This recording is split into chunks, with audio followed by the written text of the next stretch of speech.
Hey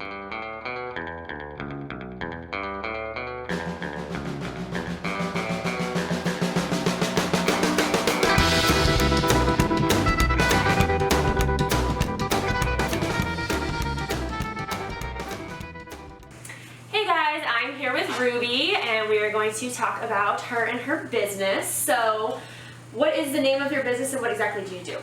I am Miss Rockabilly Ruby. It's on my driver's license, obviously, as that.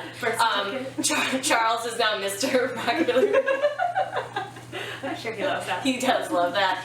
I am a hairdresser, makeup artist, and model in Los Angeles, and I work freelance on my own doing hair and makeup, vintage styling, and modeling, and then I also work for Pinup Girl Clothing, doing hair for their photo shoots as well as hair and makeup in the boutique that they have in Burbank. Awesome. So you're lazy. I'm so lazy. Sounds like it. So, how did your business get started and what made you want to start freelancing? Freelancing has always been something that I've always wanted to do, but it hasn't always paid the bills. And so it's kind of a scary thing, especially when you're first starting out in a new city. I've been a hairdresser for 10 years now, and I started out in Minneapolis, where I'm from. Yay, from Minnesota. And I ended up starting working with Doris Mayday in Minneapolis. We ran a Betty Page clothing store together, and then I moved to Las Vegas, where our corporate office is, and I did PR and social media there, and I also worked on our photo shoots for the company, and I ended up meeting Micheline Pitt through Doris, and she offered me a job to come out and work in the boutique doing hair and makeup and working on photo shoots. So I did that as well as working in the salon for about 2 years, and then last summer I decided to leave the salon and pursue other things freelance-wise, and I've worked with other companies like Sexy Hair, and I'm now strictly 100% freelance, and it has been really awesome. I've been super busy, which is good, but it can be scary, like taking a safety net. Definitely. Yeah, because it's not, you get so used to like every 2 weeks you get this amount of money and then you budget, and when you work for yourself it's like 1 week you're like booking stuff every day, and then you have a week where you don't book anything and you're like, what's happening? Yeah, that's usually January. Yeah. After the holidays when everybody has no money. Yeah, you're just kind of like sitting there like, somebody please book. Yep. Yeah, I know that feeling. So, is this your full-time job then? You don't do anything else? You kind of already touched on Yeah, this is my full-time. Charles and I are professional hustlers. Yeah. That's awesome. All we do is hustle hard. Yes. Yeah. Oh, and I teach. God, I totally forgot. I teach vintage hairstyling classes You do too. so much you can't even remember. I know. What it is you do. That is my passion too. So I'm like sad that I forgot to mention that earlier. So I actually I teach vintage hairstyling classes at the Pinup Girl Boutique here in Burbank, usually twice a year, and then I travel to different cities and states. And this is Moose. This is Moose. He's my baby. Also take care of Moose. Yes. And I'm a dog mom. And a dog mama. I'm one of those too. Can you sit? Thank you. Awesome. So it's full-time plus. It is full-time plus. Like, we never, even on our days off, super annoyed. All we do is shoot and come up with ideas for shoots, and my husband and I work together as well because he's a photographer, and we're either shooting or I'm helping him with shoots, and we don't sleep. Yeah. Who needs it? Sleep when you're dead. That's true. Moose sleeps enough for the both of us. I understand that. Yeah, I'll just take one day, like every couple of weeks, and I'm like, I'm not doing anything but sleeping. I'll sleep as late as I want and not set an alarm. Yeah, exactly. So speaking of that, obviously working for yourself can be kind of hard, and it's a bit of a struggle because, like we said, it's not very consistent all the time. So what do you do to keep yourself from getting discouraged and just kind of throw it in the towel? Charles, honest to God, like him and I both, when we are having one of those days where we're like, oh my God, I am just feeling like we should be further along than we are, or, feeling discouraged about whatever it is in the industry, we have that other person to lean on, and with him being so creative like I am, we just are always bouncing ideas back and forth and always getting excited about doing something new. So that's how we stay motivated. That's good. Awesome. So the series is called Business Babes, and I kind of have my own definition of what that means, what a business babe is, but I'm curious what you would define a business babe as. Oh, business babe. You know what? Who the biggest business babe I think in the world to me is my mom. Awesome. She has always been somebody that I've always looked up to, even though she has the most corporate, boring job on the planet. She is, and I might even botch this now, but she is a technical writer for Wells Fargo. Ew. She like writes people how to like do their job. But she is, wow, okay. It's really cool how she kind of does everything because she's super creative at the same time. Right. And she's just kind of, I know she wouldn't like me saying this, but she's a bad bitch too at the same time because she is super nice, Midwestern, but she like gets things done. Right. And she does it in the nicest possible way, but also like keeps everybody in line. Yeah, that's awesome. Yeah, so that's I think what being like a business babe is you can be creative and you can still be nice, but you at the end of the day you're getting everything done. Yeah. Yeah. Definitely. Yeah, I think it's hard being like a woman because you don't want to be called bitchy as a, business owner or whatever, but you also have to get stuff done. You do. So. You do. Awesome. So what is your best kind of work day like? Like what's your ideal work day? I love doing something different every day. And that's what is amazing about my job because one day I'll be on a shoot for Pinup Girl Clothing, and then the next day I'll have, 5 or 6 clients at the Pinup Girl Boutique, and then the next day Charles and I will be doing a photo shoot out in Malibu. Yeah, so you get to mix it up. It's amazing. It's super awesome. And then the next day I'll be styling crazy wigs for a different photo shoot. Right.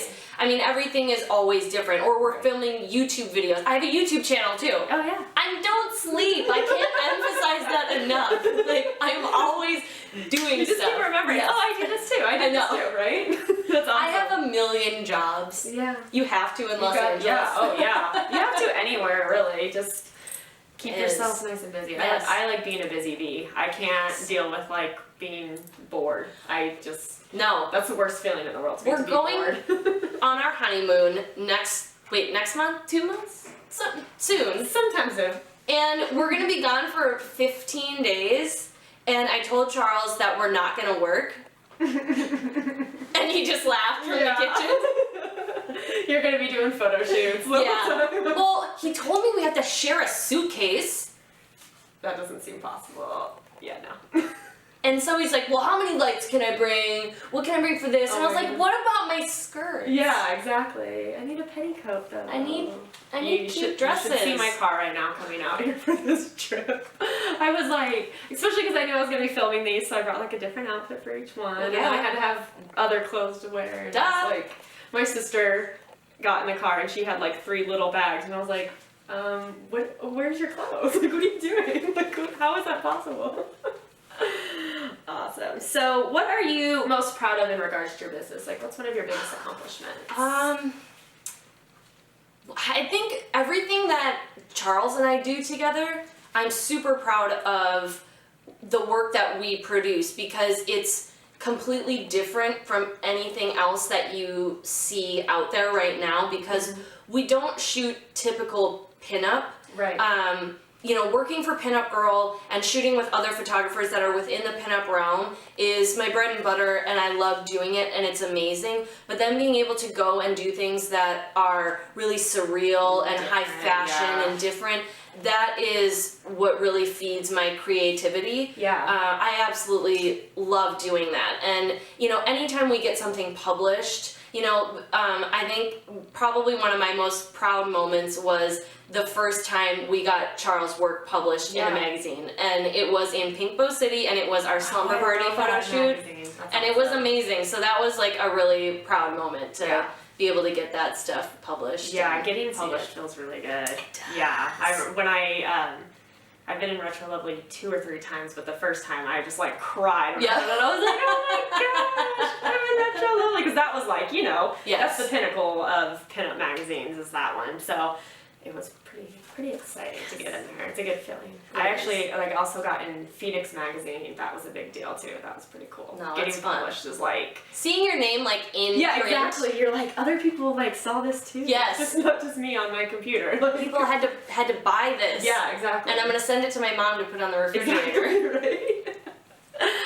So what is your next kind of like goal or project that you have, or is it secret? Can we know? Well, I have so many things. We have like a laundry list of things that we want to do and like ultimate goals. One of the biggest ones, and I get asked this constantly, so I listen to you, I do, I swear, is to have live streaming, or I have tutorials on my YouTube channel, but I want to have paid tutorials so that people who cannot come to my classes can pay and watch the things that I teach in my classes online. Okay. There's a lot of work, a lot of manpower, and a lot of money that go into those things. Yeah. So that's something that Charles and I have been looking at over the past year, and you know, while we're building up, you know, my website and my YouTube channel and things like that, you know, looking into that is just something that is going to have to come a little bit later down the road. And then our ultimate goal is to have our own photo studio, because right now our living room is our photo studio, and we have a tiny apartment in Los Angeles.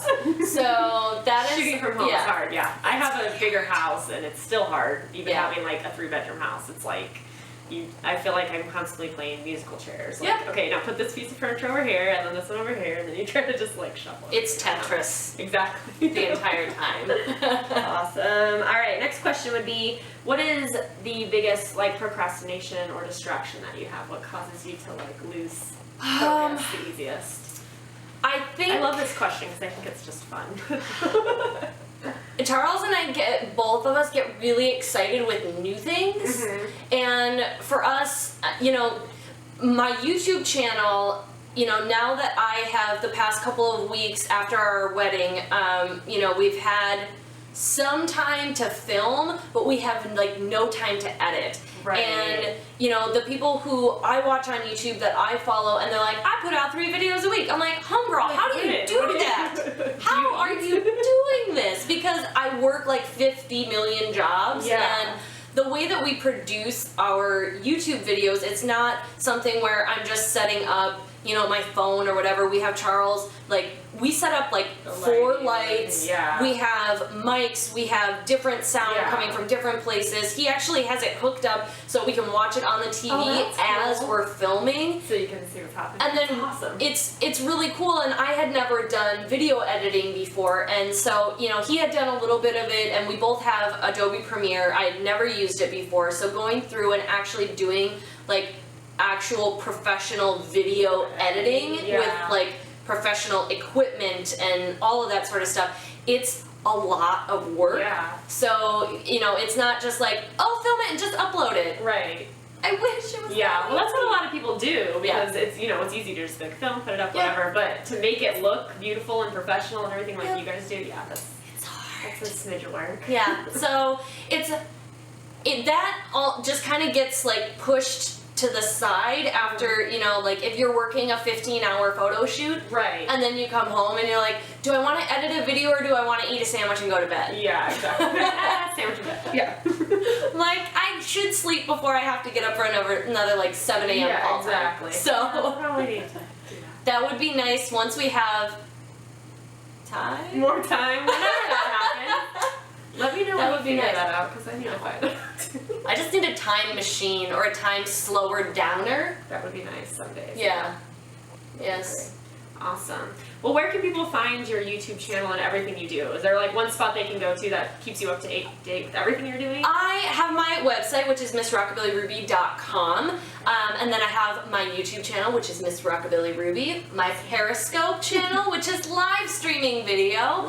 That is also Miss Rockabilly Ruby or Ruby Torrealba. And then I also have my Instagram, which is Miss Rockabilly Ruby.